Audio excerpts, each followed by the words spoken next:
The Conquest of Bread by Peter Kropotkin. Chapter 12. Objections. 1. Let us now examine the principal objections put forth against communism. Most of them are evidently caused by a simple misunderstanding, yet they raise important questions and merit our attention. It is not for us to answer the objections raised by authoritarian communism. We ourselves hold with them. Civilized nations have suffered too much in the long, hard struggle for the emancipation of the individual to disown their past work and to tolerate a government that would make itself felt in the smallest details of a citizen's life, even if that government had no other aim than the good of the community. Should an authoritarian socialist society ever succeed in establishing itself, it could not last. General discontent would soon force it to break up, or to reorganize itself on principles of liberty. It is of an anarchist communist society that we are about to speak, a society that recognizes the absolute liberty of the individual, that does not admit of any authority, and makes use of no compulsion to drive men to work. Limiting our studies to the economic side of the question, let us see if such a society, composed of men as they are today, neither better nor worse, neither more nor less industrious, would have a chance of successful development. The objection is known. Quote, if the existence of each is guaranteed, and if the necessity of earning wages does not compel men to work, nobody will work. Every man will lay the burden of his work on another if he is not forced to do it himself.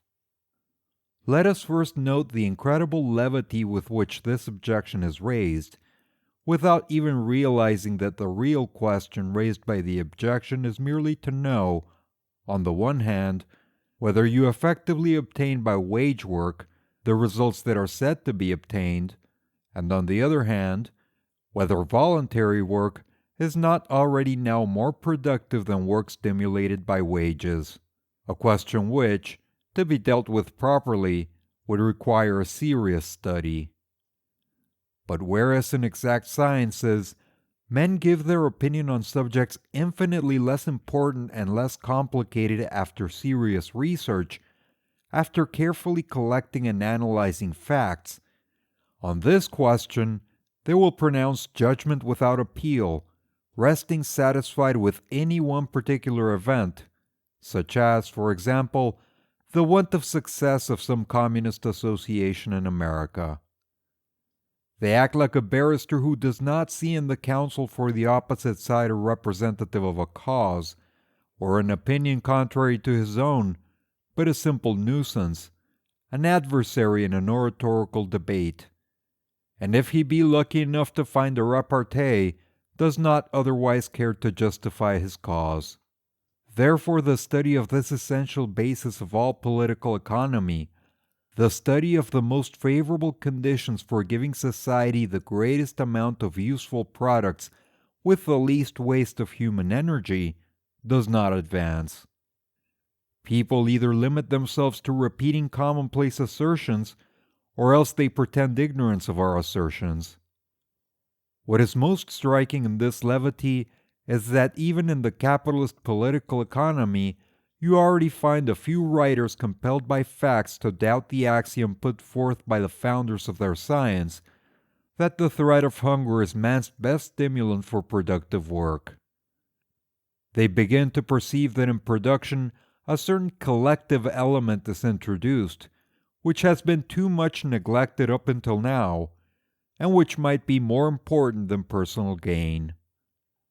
The inferior quality of wage work, the terrible waste of human energy in modern agricultural and industrial labor, the ever-growing quantity of pleasure seekers who shift their burden onto others' shoulders, the absence of a certain animation in production that is becoming more and more apparent.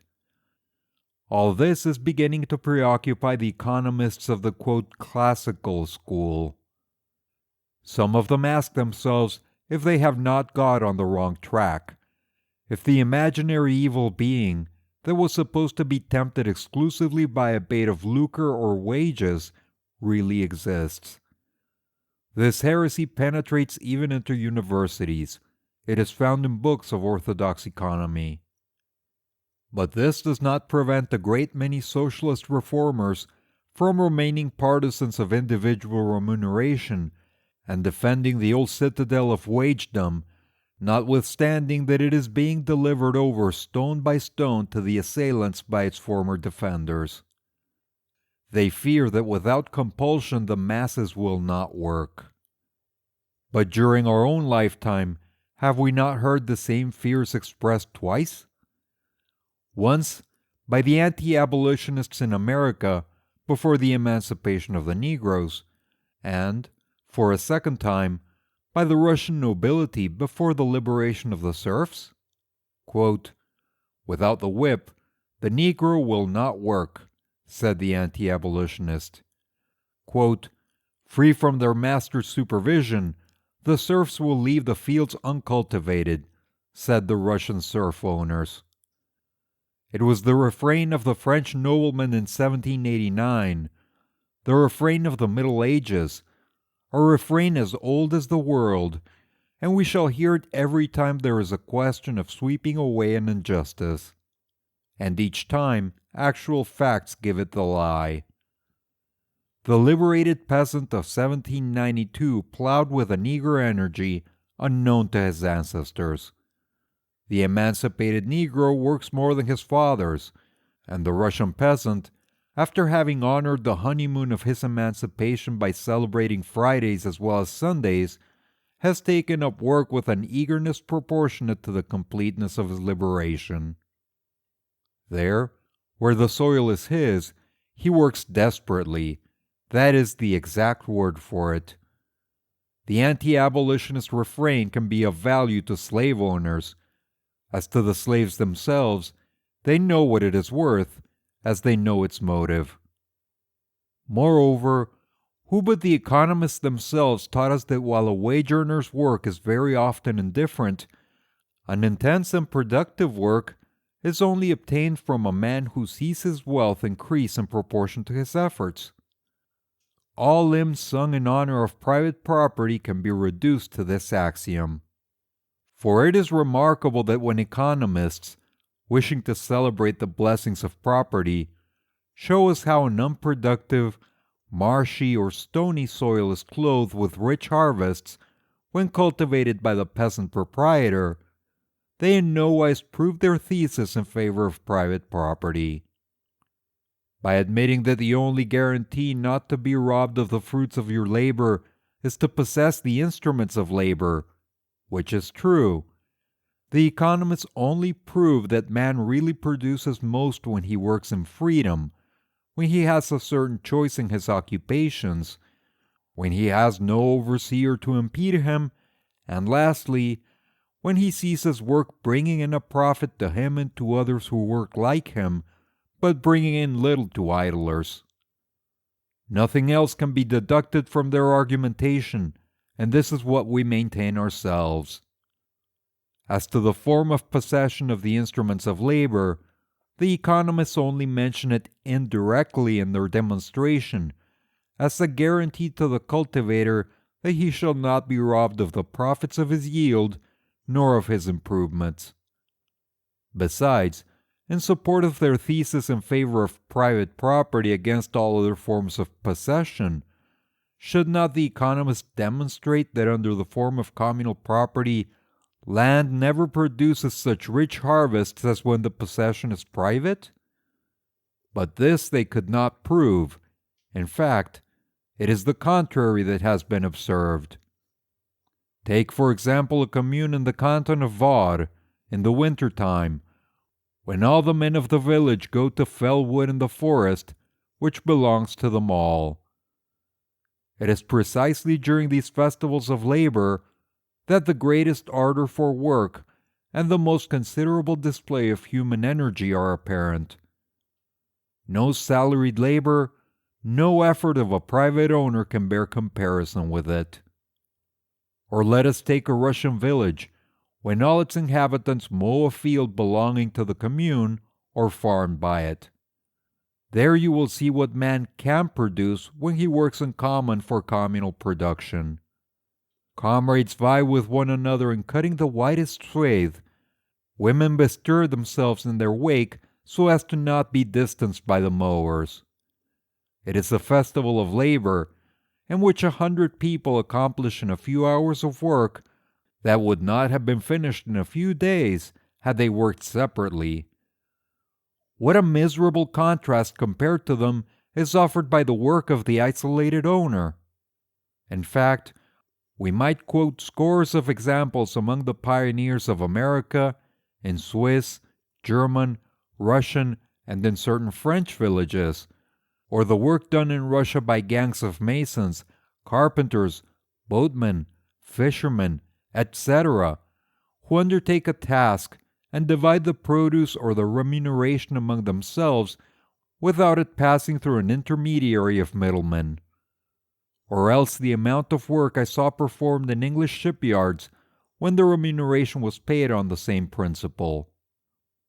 We could also mention the great communal hunts of nomadic tribes and an infinite number of successful collective enterprises.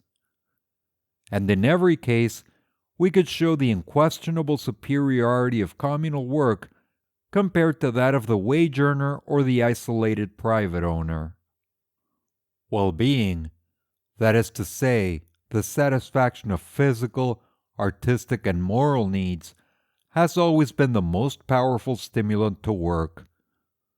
And where a hireling hardly succeeds to produce the bare necessities with difficulty, a free worker, who sees ease and luxury increasing for him and for others in proportion to his efforts, spends infinitely far more energy and intelligence and obtains products in a far greater abundance.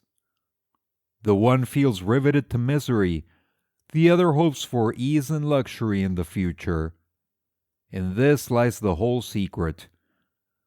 Therefore, a society aiming at the well-being of all, and at the possibility of all enjoying life in all its manifestations, will give voluntary work, which will be infinitely superior and yield far more than work has produced up until now under the goad of slavery, serfdom, or wagedom.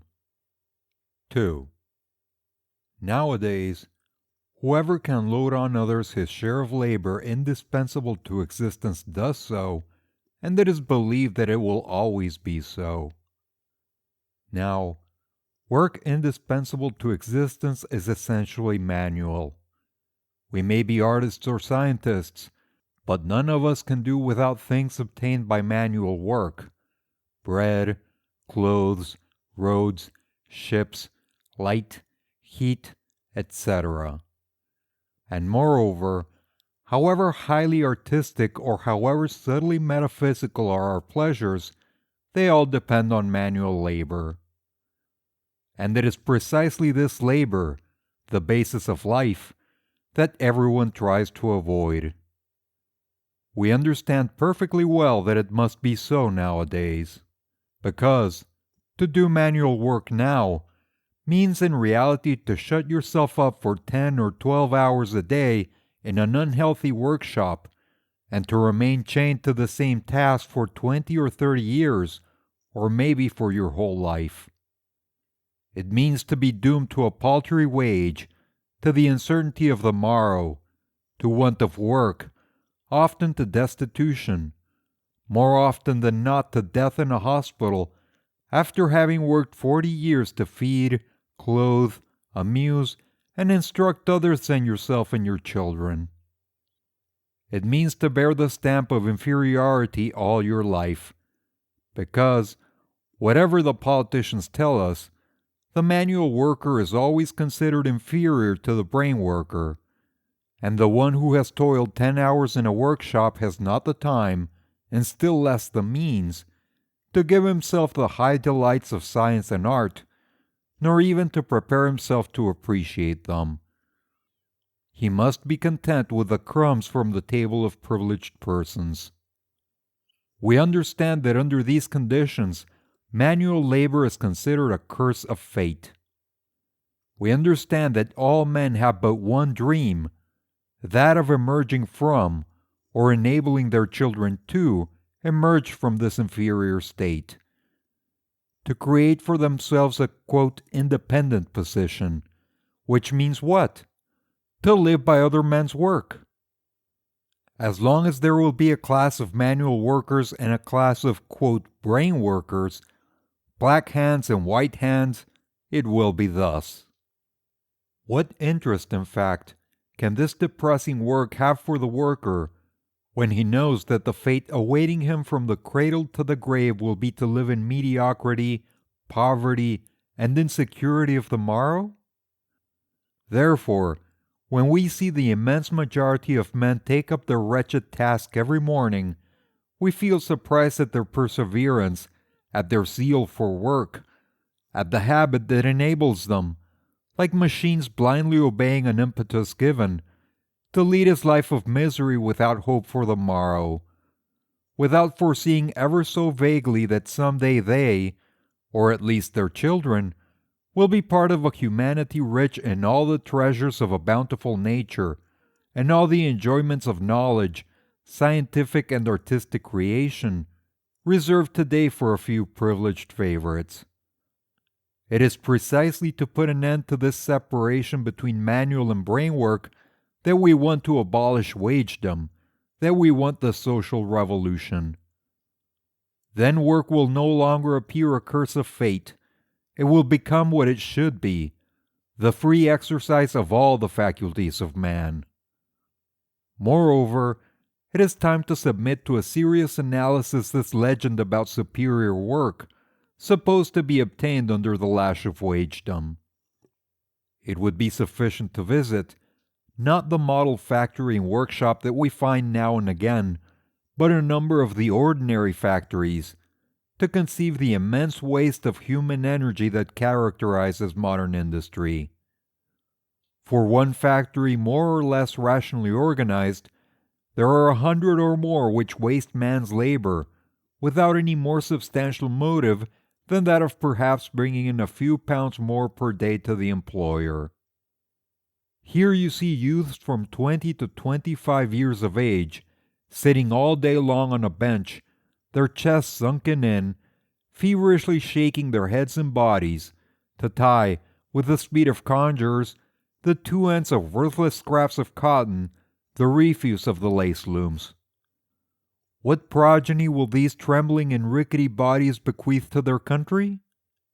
Quote, "But they occupy so little room in the factory, and each of them brings me in 6 pence net every day," will say the employer.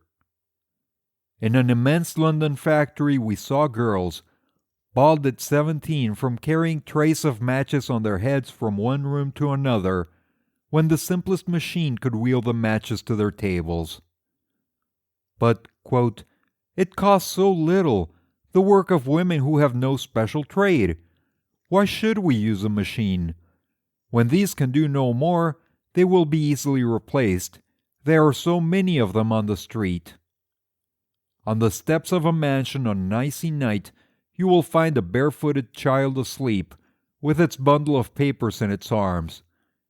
Child labor costs so little that it may be well employed, every evening, to sell 2 penny worth of papers, of which the poor boy will receive a penny, or even a penny halfpenny. And continually in all big cities you may see robust men trampling about who have been out of work for months, while their daughters grow pale in the overheated vapors of the workshops for dressing stuffs, and their sons are filling blacking pots by hand, or spend those years during which they ought to have learned a trade in carrying about baskets for a greengrocer, and at the age of 18 or 20 become regular unemployed. And so it is everywhere, from San Francisco to Moscow, and from Naples to Stockholm. The waste of human energy is the distinguishing and predominant trait of our industry, not to mention trade, where it attains still more colossal proportions. What a sad satire is that name, political economy, given to the science of waste and energy under the system of wagedom. This is not all. If you speak to the director of a well-organized factory, he will naively explain to you that it is difficult nowadays to find a skillful, vigorous, and energetic workman who works with a will. Quote, should such a man present himself among the 20 or 30 who call every Monday morning asking us for work, he is sure to be received, even if we are reducing the number of our hands. We recognize him at the first glance, and he is always accepted, even though we have to get rid of an older and less active worker the next day. And the one who has just received notice to quit, and all those who will receive it tomorrow, go on to reinforce that immense reserve army of capital, workmen out of work, who are only called to the loom or the bench when there is pressure to work or to oppose strikers. And those others, the average workers who are sent away by the better class factories as soon as business is slackened? They also join the formidable army of aged and indifferent workers who continually circulate among the second-class factories, those which barely cover their expenses and make their way in the world by trickery and snares laid for the buyer, and especially for the consumer in distant countries. And if you talk to the workmen themselves, you will soon learn that the rule in such factories is never to do your best. Quote, shoddy pay, shoddy work. This is the advice which the working man receives from his comrades upon entering such a factory. For the workers know that if in a moment of generosity they give way to the entreaties of an employer and consent to intensify the work in order to carry out a pressing order, this nervous work will be exacted in the future as a rule in the scale of wages. Therefore, in all such factories, they prefer never to produce as much as they can. In certain industries, production is limited so as to keep up high prices, and sometimes the password, quote, "Go canny," is given, which signifies, quote, bad work for bad pay. Wage work is serf work. It cannot, it must not, produce all that it could produce. And it is high time to disbelieve the legend which represents wagedom as the best incentive to productive work. If industry nowadays brings in 100 times more than it did in the days of our grandfathers, it is due to the sudden awakening of physical and chemical sciences toward the end of the last century. Not to the capitalist organization of wagedom, but in spite of that organization. 3. Those who have seriously studied the question do not deny any of the advantages of communism, on condition, be it well understood, that communism be perfectly free, that is to say, anarchist. They recognize that work paid with money, even disguised under the name of, quote, labor checks to workers' associations governed by the state, would keep up the characteristics of wagedom and would retain its disadvantages. They agree that the whole system would soon suffer from it, even if society came into possession of the instruments of production. And they admit that, thanks to a, quote, integral complete education given to all children, to the laborious habits of civilized industries, with the liberty of choosing and varying their occupations, and the attractions of work done by equals for the well-being of all, a communist society would not be wanting in producers who would soon make the fertility of the soil triple and tenfold, and give a new impulse to industry. This our opponents agree to. Quote, but the danger, they say, will come from that minority of loafers who will not work, and will not have regular habits, in spite of the excellent conditions that would make work pleasant. Today the prospect of hunger compels the most refractory to move along with the others. The one who does not arrive in time is dismissed. But one black sheep suffices to contaminate the whole flock, and 2 or 3 sluggish or refractory workmen would lead the others astray and bring a spirit of disorder and rebellion into the workshop that would make work impossible. So that in the end, we would have to return to a system of compulsion that would force such ringleaders back into the ranks. And then, is not the system of wages, paid in proportion to work performed, the only one that enables compulsion to be employed without hurting the feelings of independence of the worker? All other means would imply the continual intervention of an authority that would be repugnant to free men. This, we believe, is the objection fairly stated. To begin with, such an objection belongs to the category of arguments which try to justify the state, the penal law, the judge, and the jailer. Quote, "As there are people, a feeble minority, who will not submit to social customs," the authoritarians say, "we must maintain magistrates, tribunals, and prisons, although these institutions become a source of new evils of all kinds." Therefore, we can only repeat what we have so often said concerning authority in general. Quote, "To avoid a possible evil, you have recourse to means which in themselves are a greater evil, and become the source of those same abuses you wish to remedy. For, do not forget that it is wagedom, the impossibility of living otherwise than by selling your labor, which has created the present capitalist system, whose vices you begin to recognize. Besides, this way of reasoning is merely a sophistical justification of the evils of the present system. Wagedom was not instituted to remove the disadvantages of communism. Its origin, like that of the state and private ownership, is to be found elsewhere. It is born of slavery and serfdom imposed by force, and only wears a more modern garb. Thus the argument in favor of wagedom is as valueless as those by which they seek to apologize for private property in the state. We are, nevertheless, going to examine the objection and see if there is any truth in it. First of all, is it not evident that if a society, founded on the principle of free work, were really menaced by loafers, it could protect itself without the authoritarian organization we have nowadays, and without having recourse to wagedom? Let us take a group of volunteers combining for some particular enterprise. Having its success at heart, they all work with a will, save one of the associates who is frequently absent from his post. Must they on his account dissolve the group, elect a president to impose fines, and work out a code of penalties?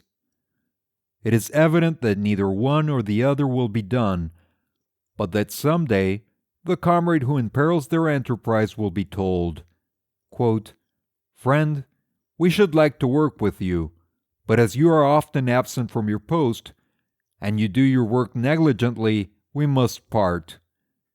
Go and find other comrades who will put up with your indifference." This way is so natural that it is practiced everywhere, even nowadays, in all industries, in competition with all possible systems of fines, docking of wages, supervision, etc. A workman may enter the factory at the appointed time, but if he does his work badly, if he hinders his comrades by his laziness or other defects, if he is quarrelsome, there is an end to it. He is compelled to leave the workshop.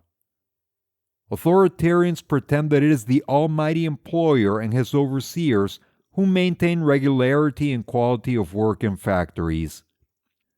In reality, in every somewhat complicated enterprise, in which the goods produced pass through many hands before being finished, it is the factory itself, the workmen as a unity, who see the good quality of the work. Therefore, the best factories of British private industry have few overseers, far less on an average than the French factories, and less than the British state factories. a certain standard of public morals is maintained in the same way. Authoritarians say it is due to rural guards, judges, and policemen, whereas in reality it is maintained in spite of judges, policemen, and rural guards. Quote, "Many are the laws producing criminals," was said long ago.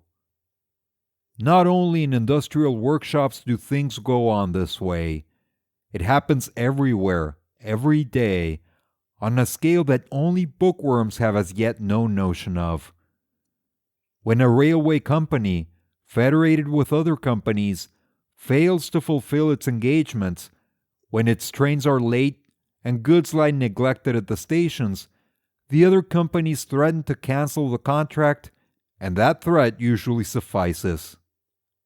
It is generally believed, at any rate it is taught in state-approved schools, that commerce only keeps to its engagements from fear of lawsuits. Nothing of the sort. 9 times in 10, the trader who has not kept his word will not appear before a judge. There, where trade is very active, as in London, the sole fact of having driven a creditor to bring a lawsuit suffices for the immense majority of merchants to refuse for good to have any dealings with a man who has compelled one of them to go to law. This being so, why should means that are used today among workers in the workshop, traders in the trade, and railway companies in the organization of transport not to be made use of in a society based on voluntary work? Take, for example, an association stipulating that each of its members should carry out the following contract. Quote, "We undertake to give you the use of our houses, stores, streets, means of transport, schools, museums, etc., on condition that, from 20 to 45 or 50 years of age, you consecrate 4 or 5 hours a day to some work recognized as necessary to existence. Choose yourself the producing groups which you wish to join, or organize a new group, provided that it will undertake to produce necessaries. And as for the remainder of your time, combine together with whomsoever you like for recreation, art, or science, according to the bent of your taste. 12 or 1500 hours of work a year in one of the groups producing food, clothes, or houses, or employed in public sanitation, transport, and so on, is all we ask of you. For this amount of work, we guarantee to you the free use of all that these groups produce or will produce. But if not one of the thousands of groups of our federation will receive you, whatever be their motive, if you are absolutely incapable of producing anything useful, or if you refuse to do it, then live like an isolated man or like an invalid. If we are rich enough to give you the necessaries of life, we shall be delighted to give them to you. You are a man, and you have the right to live. But as you wish to live under special conditions and leave the ranks, it is more than probable that you will suffer for it in your daily relations with other citizens. You will be looked upon as a ghost of bourgeois society unless some friends of yours, discovering you to be a talent, kindly free you from all moral obligation towards society by doing all the necessary work for you. And finally, if it does not please you, go and look for other conditions elsewhere in the wide world, or else seek adherents and organize them on novel principles. We prefer our own. This is what could be done in a communal society in order to turn away sluggards if they become too numerous. 4. We very much doubt that we need fear this contingency in a society really based on the entire freedom of the individual. In fact, in spite of the premium on idleness offered by the private ownership of capital, the really lazy man is comparatively rare, unless his laziness be due to illness. Among workmen, it is often said that the bourgeois are idlers. There are certainly enough of them, but they, too, are the exception. On the contrary, in every industrial enterprise, you are sure to find one or more bourgeois who work very hard. It is true that the majority of bourgeois profit by their privileged position to award themselves the least unpleasant tasks, and that they work under hygienic conditions of air, food, etc., which permits them to do their business without too much fatigue. But these are precisely the conditions which we claim for all workers, without exception.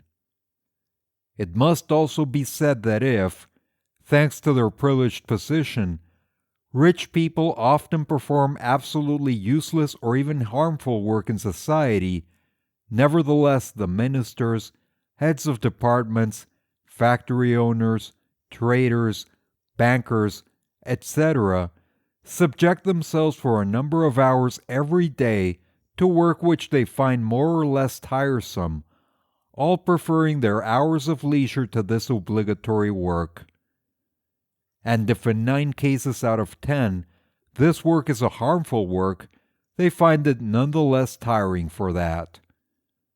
But it is precisely because the middle class put forth a great energy, even in doing harm, knowingly or not, and defending their privileged position, that they have succeeded in defeating the landed nobility and that they continue to rule the masses. If they were idlers, they would long since have ceased to exist and would have disappeared like the aristocracy.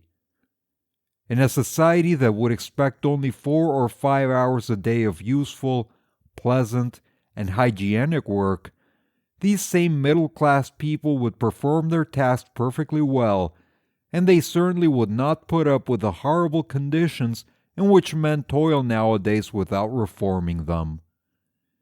If a Huxley spent only 5 hours in the sewers of London, rest assured that he would have found the means of making them as sanitary as his physiological laboratory. As to the laziness of the great majority of workers, only Philistine economists and philanthropists can utter such nonsense.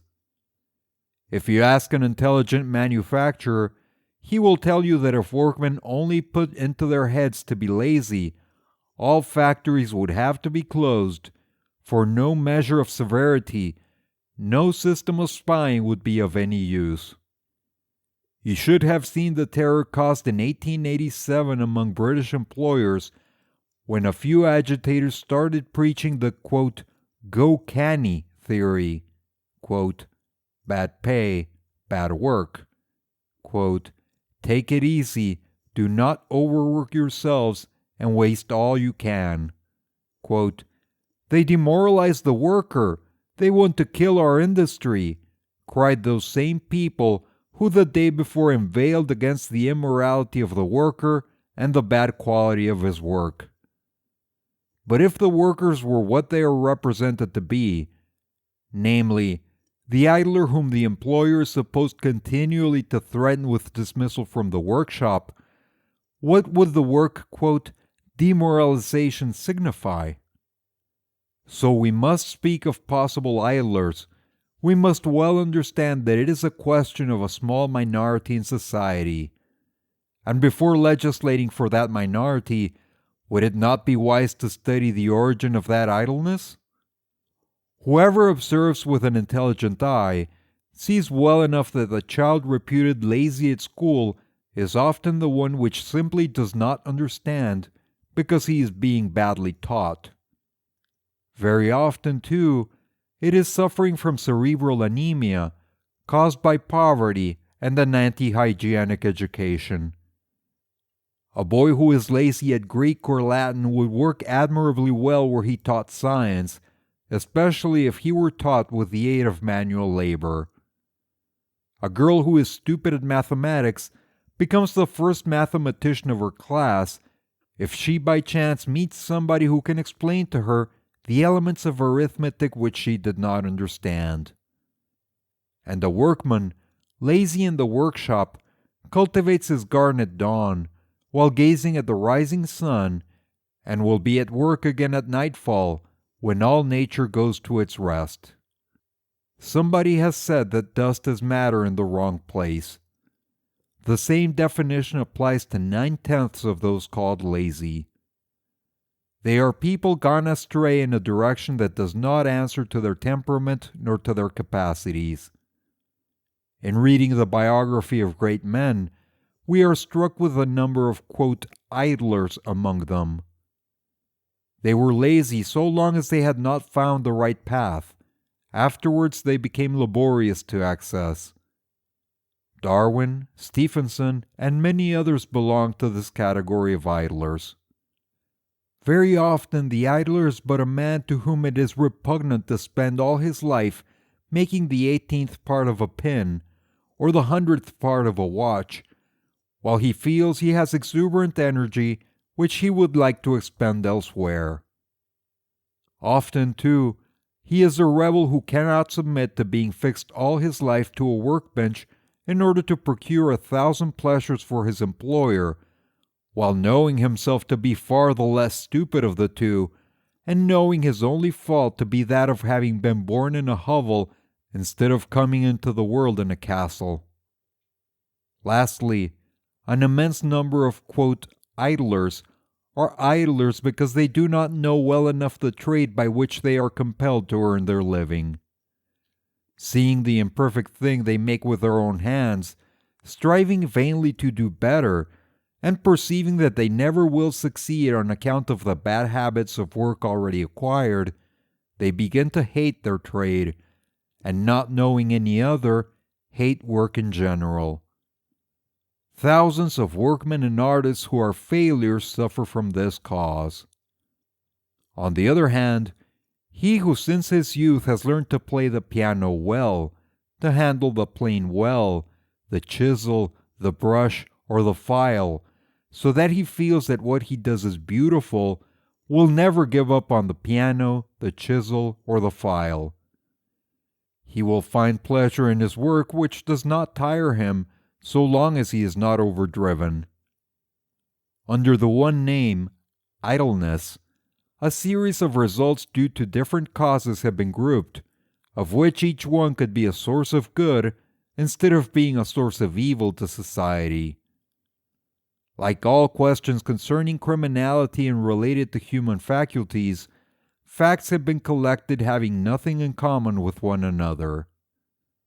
People speak of laziness or crime without giving themselves the trouble to analyze the cause. They are in a hurry to punish those faults without inquiring if the punishment itself does not contain a premium on, quote, laziness or, quote, crime. This is why a free society, if it saw the number of idlers increasing in its midst, would no doubt think of looking first for the cause of idleness, in order to suppress it, before having recourse to punishment. When it is a case, as we have already mentioned, of simple bloodlessness, then before stuffing the brain of a child with science, nourish his system so as to produce blood, strengthen him, and, that he shall not waste his time, take him to the country or to the seaside. There, teach him in the open air, not in books, geometry, by measuring the distance to a spire or the height of a tree, natural sciences, while picking flowers and fishing in the sea, physical science, while building the boat he will go to fish in. But for mercy's sake, do not fill his brain with classical sentences and dead languages. Do not make an idler of him. Or, here is a child who has neither order nor regular habits. Let the children first inculcate order among themselves, and later on, the laboratory, the workshop, the work that will have to be done in a limited space, with many tools about, under the guidance of an intelligent teacher, will teach them method. But do not make disorderly things out of them by your school, whose only order is the symmetry of its benches, and which, true image of the chaos of its teachings, will never inspire anybody with a love of harmony, of consistency and method in work. Do not you see that by your methods of teaching, framed by a ministry for 8 million scholars who represent 8 million different capacities, you only impose a system good for mediocrities conceived by an average of mediocrities? Your school becomes a university of laziness, as your prison is a university of crime. Make the school free, abolish your university grades, appeal to the volunteers of teaching. Begin that way, instead of making laws against laziness which only serve to increase it. Give the workman who cannot condemn himself to make all his life a minute particle of some object, who is stifled at his little tapping machine, which he ends by loathing, give him the chance of tilling the soil, of felling trees in the forest, sailing the seas in the teeth of a storm, dashing through space on an engine, but do not make an idler of him by forcing him all his life to attend to a small machine, to plow the head of a screw, or to drill the eye of a needle. Suppress the cause of idleness, and you may take it for granted that few individuals will really hate work, especially voluntary work, and that there will be no need to manufacture a code of laws on their account. You have reached the end of The Conquest of Bread by Peter Kropotkin, Chapter 12, Objections. Click on the links at the end of this video to go to the playlist or the next chapter if it's available. If you enjoy this content and would like to support the channel, please like and subscribe.